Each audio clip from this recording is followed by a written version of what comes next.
আপনাকে আমার কথা ঠিকঠাক শোনা যাচ্ছে কিনা, ভিডিও ঠিকঠাক দেখা যাচ্ছে কিনা একটু জানাবেন।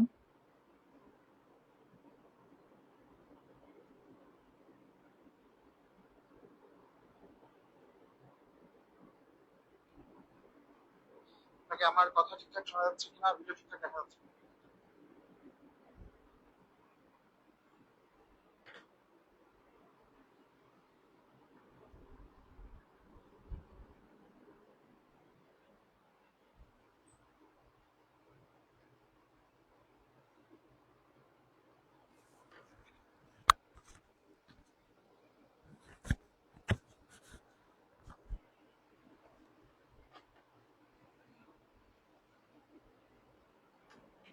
ওকে, সব ঠিকঠাক আছে তাহলে।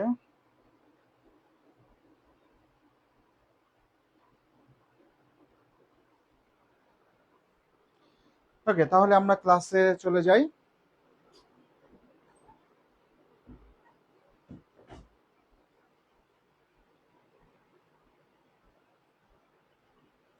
আজকে আমরা ক্লাস করব যে টপিকটা, সেটা হচ্ছে আমাদের আজকের টপিক হচ্ছে কারক।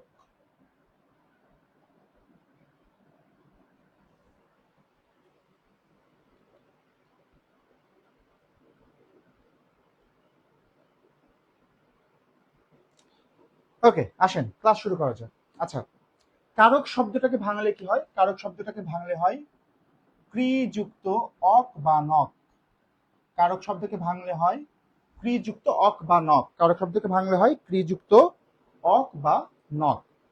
কারক শব্দের অর্থ হচ্ছে যা ক্রিয়া সম্পাদন করে। কারক শব্দের অর্থ কি? যা ক্রিয়া সম্পাদন করে। কারক শব্দের অর্থ যা ক্রিয়া সম্পাদন করে। বাক্যস্থিত ক্রিয়াপদের সাথে নামপদের সম্পর্ককে কারক বলে। কার সাথে কার সম্পর্ক? ক্রিয়াপদের সাথে নামপদের সম্পর্ক।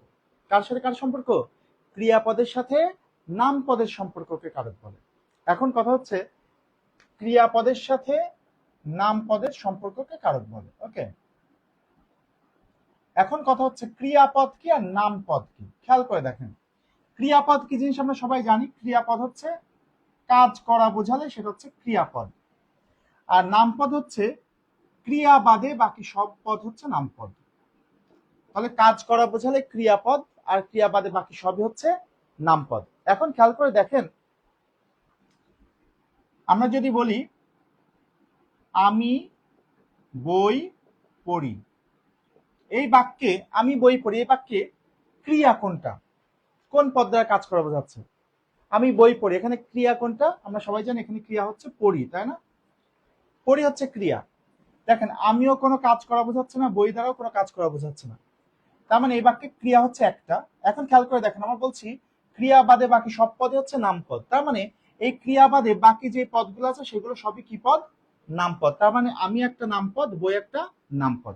ওকে, তাহলে এখন খেয়াল করে দেখেন, আমরা বলছি ক্রিয়াপদের সাথে নামপদের সম্পর্ককে কারক বলে। ক্রিয়াপদের সাথে নামপদের সম্পর্ককে কারক বলে। তো খেয়াল করে দেখেন, তার মানে এই যে ক্রিয়াপদ, এর সাথে এই নামপদের যে সম্পর্ক সেটা হবে কারক।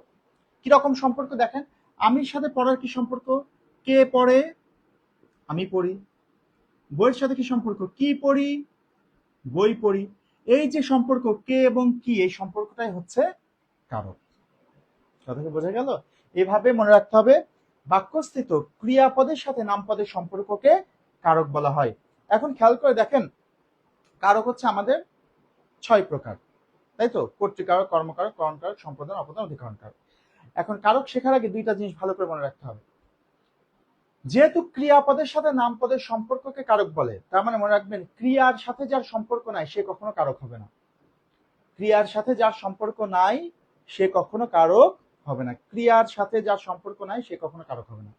আর দ্বিতীয় কথা হচ্ছে, কারক চেনার সবচেয়ে সহজ উপায় হচ্ছে ক্রিয়াপদকে প্রশ্ন করা। কারক চেনার সবচেয়ে সহজ উপায় কি? ক্রিয়াপদকে প্রশ্ন করা। তার মানে ক্রিয়াপদকে প্রশ্ন করেই কারক নির্ণয় করতে হয়। সুতরাং ক্রিয়াপদ নিজেও কখনো কারক হয় না। তার মানে দুইটা জিনিস কখনো কারক হবে না। একটা হচ্ছে ক্রিয়াপদ নিজে কখনো কারক হবে না, আরেকটা হচ্ছে ক্রিয়াপদের সাথে যার সম্পর্ক নাই সেও কারক হবে না। ওকে, এখন খেয়াল করে দেখেন, আমরা এখন কারক নির্ণয় যাবো। কারক নির্ণয় করার ক্ষেত্রে প্রথমত যে বললাম, কারক চেনার সবচেয়ে সহজ উপায় হচ্ছে ক্রিয়াপদকে প্রশ্ন করা। এখন ক্রিয়াপদকে কোন প্রশ্ন করলে কোন কারক পাওয়া যাবে, এই জিনিসটা আমাদের একটু শিখতে হবে। খেয়াল করেন, আমি একটু কয়েকটা জিনিস লিখতে চাই। তো কোন প্রশ্ন করলে কোন কারক পাবো সেই জিনিসটা আমরা একটু লিখতে চাই। কর্তৃকারক হচ্ছে কে কাজ করছে, কে বা কারা। কর্মকারক হচ্ছে কি বা কাকে। করণকারক হচ্ছে কিসের সাহায্যে, কি দিয়ে বা কি উপায়ে। সম্প্রদান কারক হচ্ছে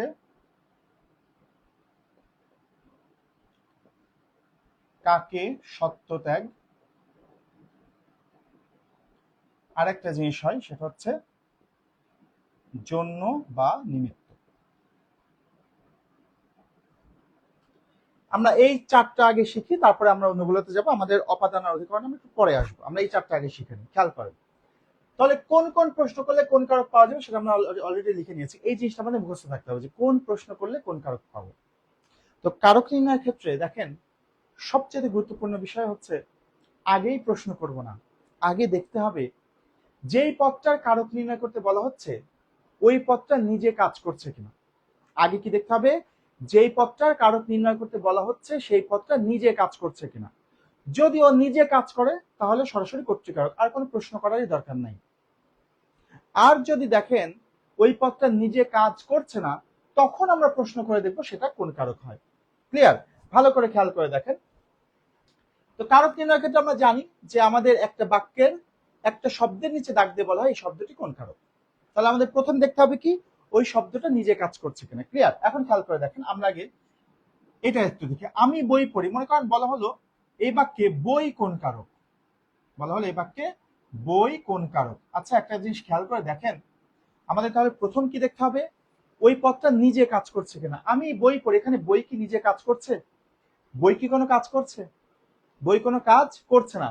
যেহেতু বই কোনো কাজ করছে না তার মানে বই কোনো কর্তৃকারক হবে না। তাহলে যেহেতু কাজ করছে না তাহলে এখন আমরা প্রশ্ন করে দেখি কোন কারক হয়। এখন দেখেন প্রশ্ন করাটা খুব ইম্পর্টেন্ট। প্রশ্নটা কিভাবে করব খেয়াল করে দেখেন, ভালো করে মনে রাখতে হবে। প্রশ্নটা এমন ভাবে করব যেই প্রশ্নটার উত্তর হবে ওই দাগ দেওয়া শব্দটা। প্রশ্নটা এমন ভাবে করব প্রশ্নটার উত্তর হবে কোনটা, দাগ দেওয়া শব্দটা। তাহলে আমরা যদি এখন প্রশ্ন করি আমি কি পড়ি, বই পড়ি, কি পড়ি, বই পড়ি, তাহলে দেখেন কি দ্বারা প্রশ্নগুলোর উত্তর পাওয়া যাচ্ছে। আমরা দেখতে পাচ্ছি কি দ্বারা প্রশ্ন করলে কোন কারক হয়, কর্মকারক। তার মানে এটা একটা কর্মকারক। ক্লিয়ার? ভালো করে দেখেন, যদি বলা হয় আমি বই পড়ি, এখানে আমি কোন কারক, তাহলে আমাদের প্রথম দেখতে হবে ওই পদটা নিজে কাজ করছে কিনা। খেয়াল করে দেখেন আমি বই পড়ি, এখানে কাজটা কে করছে, কাজটা তো আমিই করছি, বই পড়ার কাজটা তো আমিই করছি। তাহলে যে কাজ করে সে কোন কারক, আমরা জানি যে কাজ করে সে হচ্ছে কর্তৃকারক। তার মানে আর কোনো প্রশ্ন করারই দরকার নাই, সরাসরি কর্তৃকারক। কথা ক্লিয়ার? খেয়াল করে দেখেন, আমরা একটা উদাহরণ লিখি। মনে করেন বললাম বশিরকে যেতে হবে, আরেকটা লিখি ডাক্তার ডাকো। ভালো করে খেয়াল করেন, বশিরকে যেতে হবে, ডাক্তার ডাকো। আচ্ছা বশিরকে যেতে হবে, যদি বলে বশিরকে কোন কারক, বশিরকে যেতে হবে, বশিরকে কোন কারক, একটুখানি কমেন্ট করেন তো যে বশিরকে কোন কারক হবে। এই বশিরকে কোন কারক হবে বলেন, আমি নম্বর দিই, এটা 1 নম্বর দিই, এটা 2 নম্বর দিই। 1 নম্বরটা বলেন বশিরকে কোন কারক হবে, কমেন্ট করেন দেখি।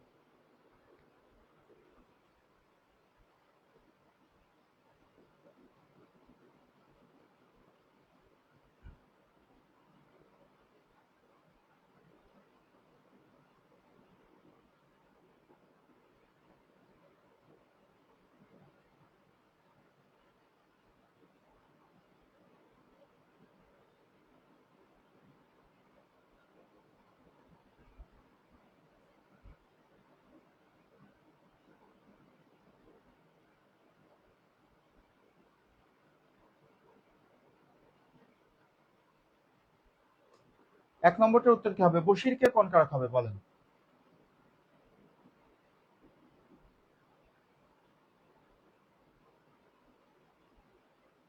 ওকে, উত্তর এসেছে জহির রায়হান বলছে কর্তৃকারক। ওকে, হ্যাঁ অবশ্যই কারেক্ট আনসার। কারণ দেখেন বশিরকে যেতে হবে, আমাদের প্রথম দেখতে হবে ওই পদটা নিজে কাজ করছে কিনা। তো বশিরকে যেতে হবে, যাওয়ার কাজটা কে করবে, যাওয়ার কাজটা তো বসির নিজেই করবে, তাই না? তো যে কাজ করে সে কোন কারক হবে? অবশ্যই কর্তৃকারক হবে, আর কোনো প্রশ্ন করারই দরকার নাই। দেখেন যদি শুরুতে আপনি প্রশ্ন করা শুরু করেন তাহলে কিন্তু ভুল হয়ে যেত। খেয়াল করেন, শুরুতে প্রশ্ন করলে আপনি প্রশ্ন কি করতেন? কাকে যেতে হবে? বসিরকে যেতে হবে। কাকে যেতে হবে? বসিরকে যেতে হবে। তো কাকে দিয়ে প্রশ্ন করলে তো কর্মকারক হয়ে যেত, তাই না? সেই কারণে আমি বলেছি আগেই প্রশ্ন না, আগে দেখতে হবে ওই পদটা নিজে কাজ করছে কিনা। যদি নিজে কাজ করে তাহলে সেটা অবশ্যই কর্তৃকারক হয়ে যাবে, আর কোনো প্রশ্ন করার দরকার নেই। এবার খেয়াল করে দেখেন, ডাক্তার ডাকো, ডাক্তার কোন কারক হবে? ডাক্তার ডাকো। খেয়াল করে দেখেন, ডাক্তার ডাকো, এই ডাকার কাজটা কি ডাক্তার করবে? ডাক্তার কি এখানে কোনো কাজ করছে? ডাক্তার তো কোনো কাজ করছে না, অন্য কেউ ডাক্তারকে ডাকবে। তার মানে ডাক্তার কিন্তু ডাকার কাজটা তো ডাক্তার করছে না। তার মানে ডাক্তার যেহেতু কাজ করছে না, তার মানে ডাক্তার এখানে কর্তৃকারক হবে না। সেক্ষেত্রে এবার প্রশ্ন করি, কাকে ডাকবে? কাকে ডাকো? ডাক্তার ডাকো। কাকে ডাকো? ডাক্তার ডাকো। তো কাকে দিয়ে প্রশ্ন করলে কোন কারক হয়? কর্মকারক। কথা ক্লিয়ার? এখন খেয়াল করে দেখেন, করণ কারকে বলছি কিসের সাহায্যে কি দিয়ে কি উপায়ে প্রশ্ন করলে করণ কারক হয়। কিসের সাহায্যে কি দিয়ে বা কি উপায়ে প্রশ্ন করলে? খেয়াল করে দেখেন, মনে করেন বললাম আমি আমি কলমে লিখি। আমি কলমে লিখি। ভালো করে খেয়াল করেন, আমি কলমে লিখি। আচ্ছা, আমি কলমে লিখি মানে কি কলমের উপরে লিখি? না, আমি কলমে লিখি মানে আমি কলম দিয়ে লিখি, তাই না? কি দিয়ে লিখি বা কিসের সাহায্যে লিখি? কলমের সাহায্যে লিখি। তাহলে কি দিয়ে বা কিসের সাহায্যে প্রশ্ন করলে কি হয়? করণ কারক। তাহলে এটা করণ কারক।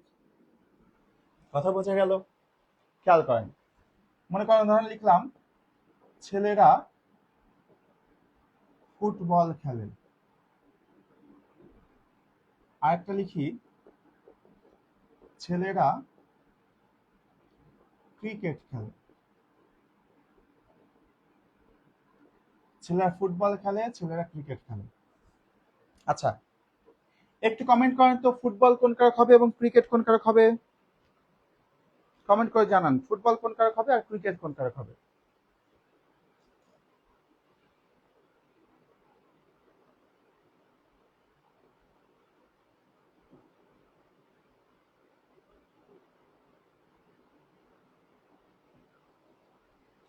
ছেলেরা ফুটবল খেলে, ছেলেরা ক্রিকেট খেলে, কোনটা কোন কারক হবে বলেন?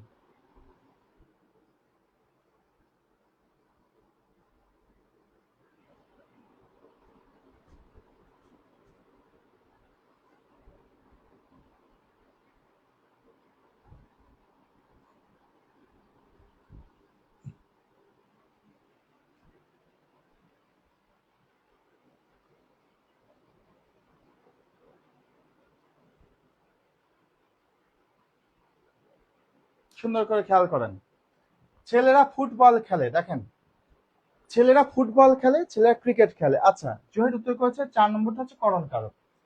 খেয়াল করে দেখেন, খেলার কথা যখন বলবে একটা জিনিস মনে রাখবেন, এটা পয়েন্ট আকারে সুন্দর করে লিখে রাখবেন। খেলার কথা বললে মনে রাখবেন, খেলার নাম এবং খেলার উপকরণ যদি একই জিনিস হয় তাহলে করণ কারক, ভিন্ন হলে কর্মকারক।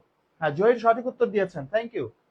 খেলার নাম এবং উপকরণ একই হলে করণ কারক, ভিন্ন হলে কর্মকারক। খেলার নাম ও উপকরণ একই হলে করণ কারক, ভিন্ন হলে কর্মকারক। খেয়াল করে দেখেন, ছেলেরা ফুটবল খেলে, তো ফুটবল খেলার নাম কি? ফুটবল খেলা। আবার ফুটবল খেলার উপকরণ কি? ফুটবল। তার মানে ফুটবল খেলার নামও ফুটবল, উপকরণও ফুটবল, দুইটা একই জিনিস, একই হলে কোন কারক হয়ে যাবে? করণ কারক। কিন্তু দেখেন ক্রিকেট খেলার নাম হচ্ছে ক্রিকেট খেলা, ক্রিকেট খেলার নাম ক্রিকেট খেলা, কিন্তু এর উপকরণ কি? উপকরণ কি ক্রিকেট? তা তো না। ক্রিকেট খেলার নাম ক্রিকেট, কিন্তু এর উপকরণ হচ্ছে ব্যাট এবং বল। তার মানে খেলার নাম ক্রিকেট কিন্তু উপকরণ ব্যাট বল, দুইটা ভিন্ন জিনিস, ভিন্ন হলে কি হবে? কর্মকারক। ঠিক আছে? তাহলে খেলার ক্ষেত্রে মনে রাখবেন, খেলার ক্ষেত্রে মনে রাখবেন খেলার নাম ও উপকরণ একই হলে করণ কারক, ভিন্ন হলে কর্মকারক। তাহলে এখন যদি আমরা বলি যে ছেলেরা দাবা খেলে, ছেলেরা দাবা খেলে, খেয়াল করে দেখেন দাবা খেলার নাম দাবা খেলা, কিন্তু এর উপকরণ কি? উপকরণ হচ্ছে কোর্ট এবং গুটি, তাই না? তার মানে খেলার নাম দাবা কিন্তু উপকরণ কোর্ট এবং গুটি, দুইটা ভিন্ন জিনিস, সে কারণে দাবা কি হবে? কর্মকারক। যদি বলি ছেলেরা তাস খেলে, তাস খেলে, খেয়াল করে দেখেন তাস খেলার নাম তাস খেলা, এর উপকরণ কি? উপকরণ তো তাস, তাস দিয়েই তো তাস খেলে। তার মানে খেলার নামও তাস খেলা, এর উপকরণও তাস, দুইটা একই জিনিস, তার মানে কোন কারক হবে? করণ কারক। যদি বলি মেয়েরা লুডু খেলে, খেয়াল করে দেখেন লুডো খেলে, লুডো খেলার নাম লুডো খেলা, কিন্তু খেলার উপকরণ কি? কোট এবং গুটি, যেটা ভিন্ন জিনিস, সে কারণে কর্মকারক। যদি বলি যে ছেলেরা ব্যাট বল খেলে, ছেলেরা ব্যাট বল খেলে, তাহলে খেয়াল করে দেখেন ব্যাট বল খেলার নামও ব্যাট বল খেলা, আবার এর উপকরণও ব্যাট বল, দুইটা একই জিনিস, সেই কারণে করণকারক।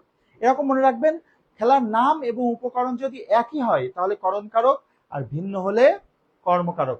ঠিক আছে, খেয়াল করে দেখেন আমরা চলে আসার পরে সম্প্রদান কারক। সম্প্রদান কারক আমরা বলছি যে আমরা জানি সম্প্রদান মানে কি? নিঃস্বার্থভাবে দান, সত্য ত্যাগ, মানে নিঃস্বার্থভাবে সম্পূর্ণ অধিকার ত্যাগ করে যদি কোনো কিছু দান করে তাহলে সেটা সম্প্রদান কারক হয়, নিঃস্বার্থভাবে কোনো কিছু দান করলে। খেয়াল করে দেখেন, ভিক্ষুককে ভিক্ষা দাও, আরেকটা লিখি ধোপাকে কাপড় দান করো। 6 এবং 7 নম্বরের উত্তর করেন তো দেখি।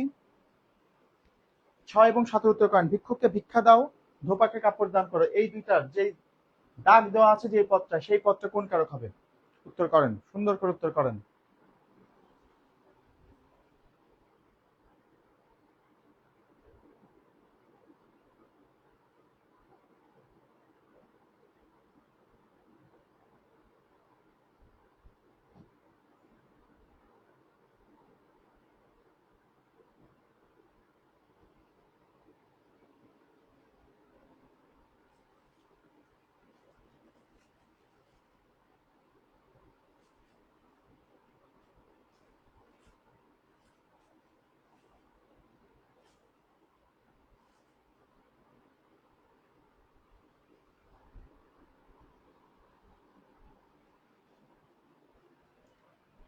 ওকে, 6 নম্বর সম্প্রদান।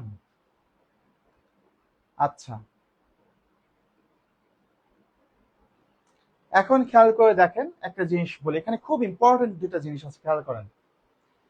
এই যে ভিক্ষুককে ভিক্ষা দাও সম্প্রদান কারক বললেন, কারণ কি? এটা আমরা চিরকাল ধরে পড়ে আসছি, ভিক্ষুককে ভিক্ষা দাও সম্প্রদান কারক। কারণ ভিক্ষুককে ভিক্ষা তো একেবারে নিঃস্বার্থভাবে দিয়ে দেওয়া হয়, ভিক্ষা দিয়ে তো আর ফেরত নেওয়া হয় না, তার মানে অবশ্যই যেহেতু নিঃস্বার্থভাবে দান, তাহলে অবশ্যই সম্প্রদান কারক।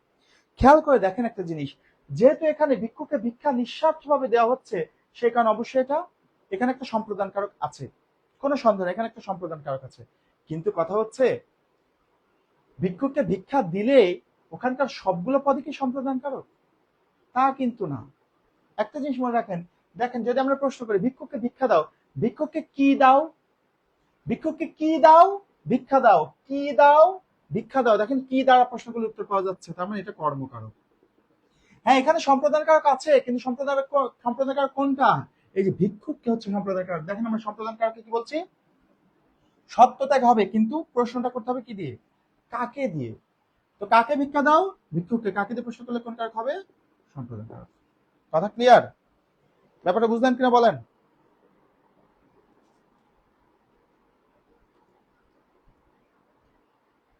এখন তাহলে দেখেন, তার মানে দাঁড়ালো কি, যে দান করলে সম্প্রদান হবে, তবে সেক্ষেত্রে লক্ষ্য রাখতে হবে যাকে দান করা হবে সে সম্প্রদান, আর যা দান করা হবে সেটা কর্ম। আবার বলছি, যাকে দান করা হবে সে সম্প্রদান, যা দান করা হবে সেটা কর্ম। যাকে দান করা হবে সে সম্প্রদান, যা দান করা হবে সেটা কর্ম। তাহলে কাকে দান করা হচ্ছে? ভিক্ষুককে, তাই ভিক্ষুক সম্প্রদান। কি দান করা হচ্ছে? ভিক্ষা, তাই ভিক্ষা কর্ম। এখন খেয়াল করে দেখেন 7 নম্বরটাতে যে উত্তর করেছেন যে কর্মকারক, হ্যাঁ এটাও কারণ হচ্ছে ধোপাকে কাপড় দান করো। আপনারা তো চিরকাল বইতে উদাহরণ করে এসেছেন, ধোপাকে কাপড় দিলে সেটা সম্প্রদানকারক হয় না, সেটা কর্মকারক হয়। আর ধোপাকে কাপড় দিয়ে তো আবার ফেরত নেওয়া হয়, নিঃস্বার্থভাবে দিয়ে দেওয়া হয় না। কিন্তু খেয়াল করে দেখেন বইতে যে উদাহরণটা ছিল, সেই উদাহরণটা কিন্তু ছিল ধোপাকে কাপড় দাও, ধোপাকে কাপড় দাও। কিন্তু দেখেন আমি এখানে উদাহরণটা কি দিয়েছি? ধোপাকে কাপড় দান করো। আমি বলেই দিয়েছি দান করো। ধোপা একজন গরিব মানুষ, তাকে আপনি একটা কাপড় দান করতেই পারেন, তাহলে তো দান করো বলেই দিয়েছি। একটু আগে বললাম যাকে দান করা হবে সে কি? সম্প্রদান। তো কাকে দান করা হচ্ছে? ধোপাকে, তাই ধোপা সম্প্রদান। যা দান করা হবে সেটা কর্ম। কি দান করা হচ্ছে? কাপড়, তাই এটা হচ্ছে কর্ম। কিন্তু খেয়াল করে দেখেন ধোপাকে কাপড় দাও যদি বলি, ধোপাকে কাপড় দাও, দাও বললে এর মানে দাঁড়ায় যে ধোপাকে কাপড় কাচার জন্য দাও, সেই ক্ষেত্রে কিন্তু এই ধোপাকে সম্প্রদান হবে না, সেই ক্ষেত্রে এটা কর্মকারক হবে। কাকে কাপড় দাও? ধোপাকে। কথা ক্লিয়ার? তার মানে এই দুইটা উদাহরণ থেকে দুইটা জিনিস শিক্ষা আছে, দুইটা শিক্ষা। কারকের ক্ষেত্রে এই দুইটা শিক্ষা অত্যন্ত গুরুত্বপূর্ণ। প্রথম শিক্ষা হচ্ছে ভালো করে খেয়াল করতে হবে দাগটা কার নিচে আছে, কারণ শুধু দাগটা চেঞ্জ হয়ে গেলেই কিন্তু কারকের নাম চেঞ্জ হয়ে যায়। তাহলে ভালো করে খেয়াল করতে হবে দাগটা কার নিচে আছে, সেটা ভালো করে দেখে উত্তর করতে হবে। আর দ্বিতীয়ত দেখতে হবে আপনি যে উদাহরণটা বইতে পড়েছেন সেই উদাহরণটাই কি পরীক্ষায় এসেছে নাকি একটু পরিবর্তন হয়ে এসেছে। এই যে দাওকে দান করলে কিন্তু কারক চেঞ্জ। কারকের ক্ষেত্রে সেন্টেন্সের একটা শব্দ চেঞ্জ করলে পারে কারক চেঞ্জ হয়ে যেতে পারে। তো সেই কারণে এই দুটো জিনিস ভালো করে লক্ষ্য রাখতে হবে, দাগটা কার নিচে আছে, আর একটা হচ্ছে উদাহরণটা আপনি যেটা পড়েছেন সেটাই এসেছে নাকি একটু চেঞ্জ করে এসেছে, এটা ভালো করে লক্ষ্য করে উত্তর করতে হবে। কথা ক্লিয়ার? খেয়াল করে দেখেন, তো শুধু সত্যত্যাগ করলেই যে সম্প্রদান কারক হয় তা না, সত্যত্যাগ ছাড়াও সম্প্রদান কারক হতে পারে। কিভাবে হতে পারে? এই যে আমরা বলছি জন্য বা নিমিত্ত বোঝালে, নিমিত্ত মানে হচ্ছে কারণ, জন্য বা কারণ বোঝালেও সম্প্রদান কারক হয়। যেমন ধরেন যদি বলি বেলা যে পড়ে এলো সখী জলকে চল, বেলা যে পড়ে এলো সখী জলকে চল, জলকে চল মানে কি? জলকে চল মানে হচ্ছে জল আনতে চল, জলকে চল মানে জল আনতে চল, মানে জলের জন্য যাবে। কিসের জন্য যাবে? জলের জন্য। যেহেতু জন্য বোঝাচ্ছে সেই কারণে এটা সম্প্রদান কারক। এটা একটা নাম আছে, এটাকে বলা হয় নিমিত্তার্থে সম্প্রদান। কি বলা হয়? নিমিত্তার্থে সম্প্রদান কারক। মনে করেন এরকম আরেকটা উদাহরণ যদি দিই, সুখের লাগিয়া এ ঘর বাঁধিনু। খেয়াল করেন, সুখের লাগিয়া, সুখের লাগিয়া এ ঘর বাঁধিনু, সুখের লাগিয়া এ ঘর বাঁধিনু অনলে পুড়িয়া গেল। সুখের লাগিয়া এ ঘর বাঁধিনু, খেয়াল করে দেখেন সুখের লাগিয়া, তো কিসের জন্য ঘর বাঁধলাম? সুখের জন্য, তাই না? সুখের জন্য, জন্য বোঝাচ্ছে, তো জন্য বোঝালে কোন কারক? নিমিত্তার্থে সম্প্রদান কারক। কথা ক্লিয়ার? সুন্দর করে এটা একটা স্ক্রিনশট নেন। আমাদের 4টা কারক কিন্তু শেষ। যদি আমরা উদাহরণ প্রচুর করব, আপাতত এটা একটা স্ক্রিনশট নেন।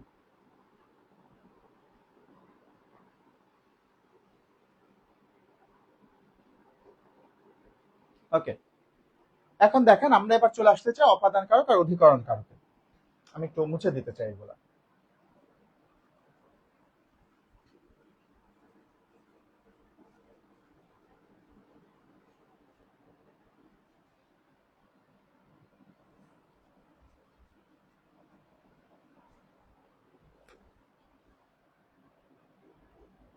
অপাদান কারক কিভাবে চিনব? যা হতে বিচ্যুত, গৃহীত, জাত, বিরত, আরম্ভ, দূরীভূত, রক্ষিত, ভীত হয়, সেইগুলো হচ্ছে অপাদান কারক।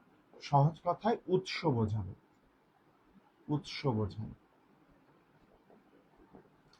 আচ্ছা, আর অধিকরণ কারক কখন হবে? কখন, কোথায়, কিভাবে, কোন ক্ষেত্রে, এই প্রশ্নগুলো করলে অধিকরণ কারক পাওয়া যাবে। অর্থাৎ স্থান, সময় বা বিষয় বোঝাবে। ওকে, এখন খেয়াল করে দেখেন, আমরা আগে অধিকরণটা শিখি তারপর অপাদানে যাব। অধিকরণ কারক আমরা বলছি কখন, কোথায়, কিভাবে, কোন ক্ষেত্রে দেওয়ার প্রশ্ন করলে অধিকরণ কারক হয়। কখন, কোথায়, কিভাবে, কোন ক্ষেত্রে। খেয়াল করে দেখেন, স্থান, সময়, বিষয় বোঝাবে। যদি আমরা উদাহরণ লিখি, আমাদের আগের বার কত নম্বর উদাহরণ ছিল আমরা ভুলে গেছি, আমি তারপরে উদাহরণ তারপরে লিখি। আচ্ছা, খেয়াল করেন, মনে করেন বললাম শীতকালে, শীতকালে নদীতে, শীতকালে নদীতে পানি কম থাকে। শীতকালে নদীতে পানি কম থাকে। ভালো করে খেয়াল করেন, শীতকালে নদীতে পানি কম থাকে। আচ্ছা, শীতকালে নদীতে পানি কম থাকে, যদি বলি কখন? শীতকালে। কোথায়? নদীতে। তাহলে কখন এবং কোথায় দিয়ে প্রশ্ন করলে কোন কারক? অধিকরণ। তার মানে এই দুইটাই অধিকরণ কারক। আচ্ছা, যদি বলি পানি কোন কারক? খেয়াল করে দেখেন তো, কি কম থাকে? পানি। আমরা একটু আগে দেখেছিলাম কি দ্বারা প্রশ্ন করলে কোন কারক হয়? কর্মকারক, তাই না?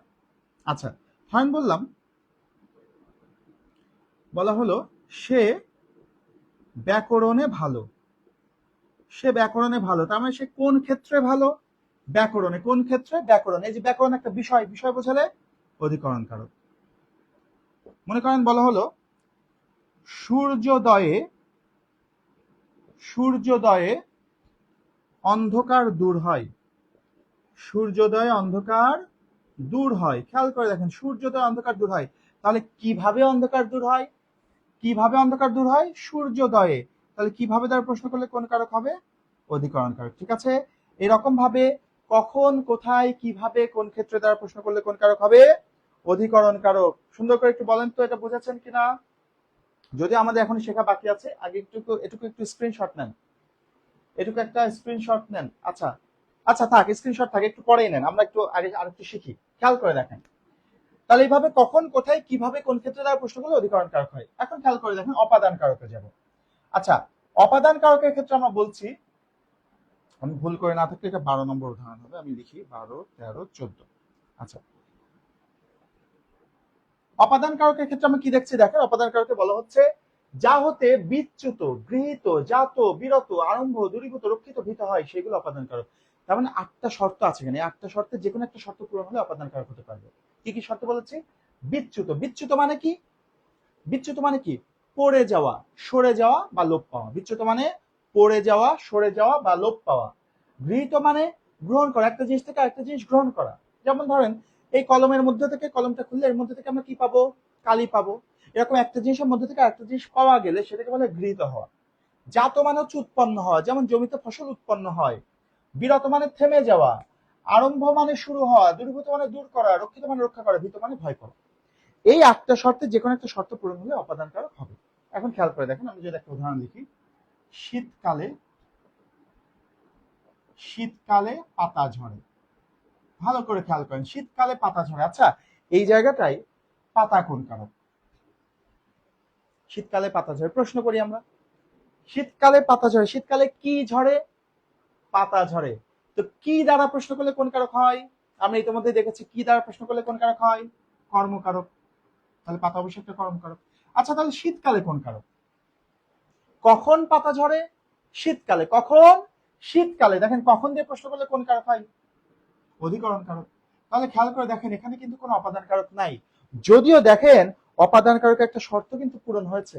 শীতকালে পাতা ঝরে মানে পাতা পড়ে যাচ্ছে। আমরা বলেছি এই যে বিচ্যুত মানে কি? পড়ে যাওয়া, সরে যাওয়া বা লোপ পাওয়া। তো পাতা ঝরে পড়ছে, তার মানে বিচ্যুত হচ্ছে। খেয়াল করে দেখেন অপাদান কারক একটা শর্ত কিন্তু এখানে আছে, তারপরে এখানে কোনো অপাদান কারক নাই। এই উদাহরণটা এই কারণেই দেওয়া যে অপাদান কারকের এই 8টা শর্ত থাকলেই যে অপাদান কারক হবে তা না। এখানে আরেকটা গুরুত্বপূর্ণ জিনিস আছে। গুরুত্বপূর্ণ কি জানেন? এই যে এই অংশটা, যা হতে, অর্থাৎ যা হতে বিচ্যুত হবে সেটা হবে অপাদান কারক। যা হতে দূরীভূত হবে, যা হতে রক্ষিত হবে সেটা হবে অপাদান কারক। অর্থাৎ এখানে যদি আমরা বলতাম যে গাছ থেকে পাতা ঝরে, গাছ থেকে পাতা ঝরে, গাছ থেকে পাতা ঝরে, সেই ক্ষেত্রে দেখেন কোথা থেকে বিচ্যুত হচ্ছে? গাছ থেকে বিচ্যুত হচ্ছে, সেই কারণটা কি হয়ে যেত? অপাদান কারক। কথা ক্লিয়ার? এই যে আমরা বলেছি উৎস বোঝাবে, তো পাতা যে ঝরছে কোন উৎস থেকে ঝরছে? গাছ থেকে ঝরছে, গাছ হচ্ছে উৎস, সেই কারণটা অপাদান কারক। ঠিক আছে, এখন খেয়াল করে দেখেন, আমরা আর কয়েকটা উদাহরণ লিখি। মনে করেন বললাম ছাদ থেকে পানি পড়ে। আরেকটা লিখি ছাদ থেকে নদী দেখা যায়। ভালো করে খেয়াল করে দেখেন, আমাকে বলতে হবে। আচ্ছা, আরো আরো একটু লিখি, আরো আমি 2টা উদাহরণ লিখি। এখানে লিখি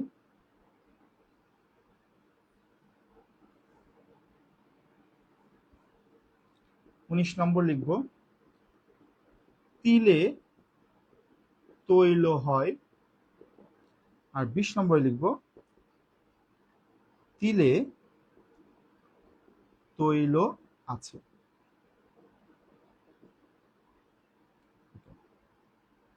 একটু আমাকে বলতে হবে এটা কোনটা কোন কারক হবে।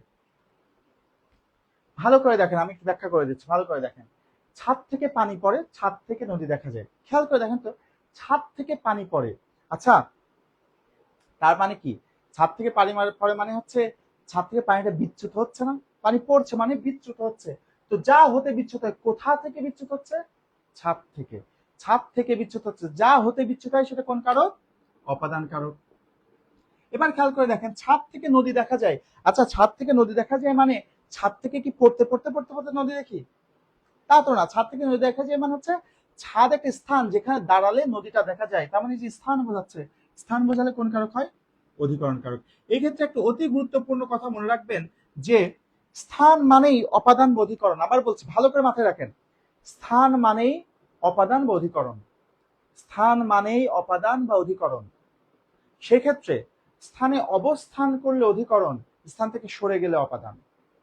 স্থানে অবস্থান করলে অধিকরণ, সরে গেলে অপাদান। স্থানে অবস্থান করলে অধিকরণ, সরে গেলে অপাদান। ঠিক আছে, তাহলে আবার বলছি, স্থান মানে অপাদান বা অধিকরণ। সেক্ষেত্রে স্থানে অবস্থান করলে অধিকরণ, সরে গেলে অপাদান। খেয়াল করে দেখেন, ছাদ থেকে যখন পানি পড়ছে তখন পানিটা কি ছাদে অবস্থান করছে? অবস্থান করছে, ছাদ থেকে সরে যাচ্ছে। যেহেতু স্থান থেকে সরে যাচ্ছে তাই এটা অপাদান কারক। কিন্তু যখন বলছি ছাদ থেকে নদী দেখা যায়, তার মানে ছাদে দাঁড়ালে বা ছাদে অবস্থান করলে নদী দেখা যায়, অবস্থান করা বোঝাচ্ছে, তাই এটা অধিকরণ কারক। কথা ক্লিয়ার? এখন একটু আমাকে কমেন্টে জানান 19 এবং 20 উত্তর কি হবে? 19 এবং 20 উত্তর কি হবে একটু কমেন্টে জানান আমাকে। তিলে তৈল হয়, তিলে তৈল আছে। 19 এবং 20 উত্তর কি হবে বলেন?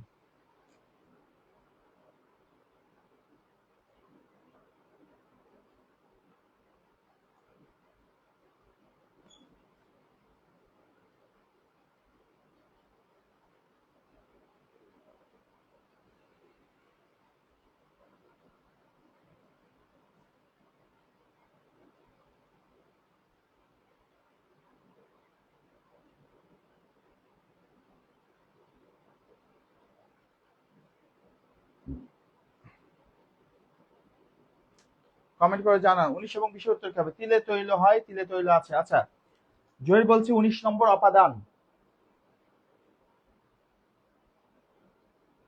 20 নম্বর অধিকরণ। আচ্ছা, ভালো করে খেয়াল করেন, এই যে দেখেন, কারকের ক্ষেত্রে এটাই সবচেয়ে বড় সমস্যা যে আপনাকে বারবার বলার পরে আপনি ভুল করবেন।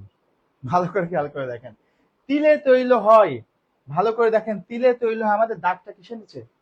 তৈলর নিচে। যদি প্রশ্ন, এখন তাহলে প্রশ্ন করেন তো, তিলে তৈল হয়, তিলে কি হয়? তৈল হয়। কি হয়? তৈল হয়। তো কি দ্বারা প্রশ্ন করলে কোন কারক হয়? আমরা তো একটু একটু আগে দেখেছি, কি দ্বারা প্রশ্ন করলে কর্মকারক হয়। অবশ্যই এটা কর্মকারক। আবার যেমন বলছি, তিলে তৈল আছে, তিলে কি আছে? কি আছে? তৈল। কি দ্বারা প্রশ্ন করলে তো কর্মকারক হয়, দুইটাই কর্মকারক। ওই যে আরিফ মৃধা একই ভুল করেছেন। খেয়াল করেন, আপনার যে অপাদান অধিকরণ বলছে এটা রাইট। কখন রাইট জানেন? যখন আমার দাগটা এই তিলের নিচে থাকবে। আপনারা যে বইতে উদাহরণটা পড়েছেন, তিলে তৈল হয়, তিলে তৈল আছে, দাগটা তিলের নিচে আছে, কিন্তু আমি দাগটা চেঞ্জ করে দিয়েছি। এই কারণেই বললাম, কারক নির্ণয়ের ক্ষেত্রে সবচেয়ে ভালো করে লক্ষ্য রাখতে হবে যে দাগটা কার নিচে আছে। দাগ চেঞ্জ হলে কারক চেঞ্জ হয়ে যায়। যদি তিলের নিচে দাগ থাকতো তাহলে অবশ্যই এই তিলে অপাদান কারক হতো। তিলে তৈল হয় মানে তিল থেকে তৈলটা পাওয়া যায়, তিলের মধ্যে থেকে তৈলটা পাওয়া যায় মানে গৃহীত হয়। তো কি হতে গৃহীত হয়? তিল হতে গৃহীত হয়, তাই এটা হচ্ছে অপাদান কারক। আর তিলে তৈল আছে, কোথায় তৈল আছে? কোথায় তৈল আছে? তিলে। কোথায় দিয়ে প্রশ্ন করলে অধিকরণ কারক। অর্থাৎ তিলের নিচে দাগ থাকলে আপনাদের উত্তর সঠিক হতো। ঠিক আছে, এই জিনিসটা ভালো করে কিন্তু লক্ষ্য রাখতে হবে। ওকে, আচ্ছা, সুন্দর করে এইটা একটা স্ক্রিনশট নেন।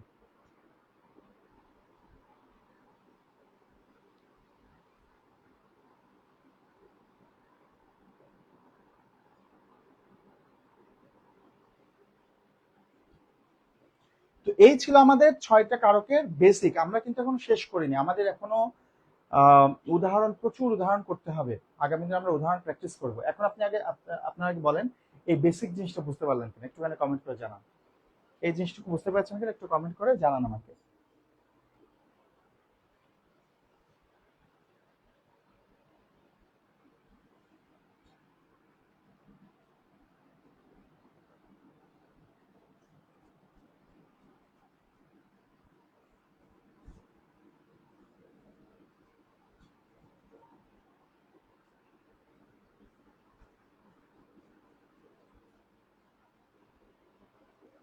ওকে, ভেরি গুড। এখন আমরা আগামীকালকে যে ক্লাসটা করব, আগামীকালকের ক্লাসটাতে আমরা কারকের অনেকগুলো উদাহরণ প্র্যাকটিস করব, কিন্তু তার আগে আপনাদের যেটা করতে, এবং কারকের আমাদের কিন্তু ইয়ে আছে, প্রকারভেদ আছে, প্রকারভেদ গুলো আগামীকাল করবো। আগামীকাল আমরা কারক অধ্যায়টা কমপ্লিট করব। তার আগে আপনাদের কাজ হবে আজকে যে আমরা যে সূত্রগুলো দেখলাম, এই সূত্র অনুযায়ী সুন্দর করে কারকটা বুঝে বুঝে একটু পড়া, আপনার যে বই আছে সেই বই থেকে উদাহরণগুলো একটু বুঝে বুঝে সলভ করা। আগামীকাল আপনারা যে সমস্যাগুলো পাবেন সেই সমস্যাগুলো আমাকে দেখাবেন, এবং আগামীকাল আমি আমার পক্ষ থেকে অনেকগুলো উদাহরণ আগামীকাল কিন্তু আমরা প্র্যাকটিস করব। তো সেই জায়গা থেকে সুন্দর করে কারক অধ্যায়টা আজকে বাসায় প্র্যাকটিস করবেন। আজকে যেহেতু রাত 11টা বেজে গেছে, আমরা আর এগোচ্ছি না। আগামীকাল ইনশাল্লাহ কারকটা আমরা কমপ্লিট করবো, কিন্তু তার জন্য অবশ্যই বাসায় কিন্তু আপনাদের ভালো করে কারক অধ্যায়টা পড়ে ফেলতে হবে। ঠিক আছে? তো সবাই ভালো থাকেন, সুস্থ থাকেন।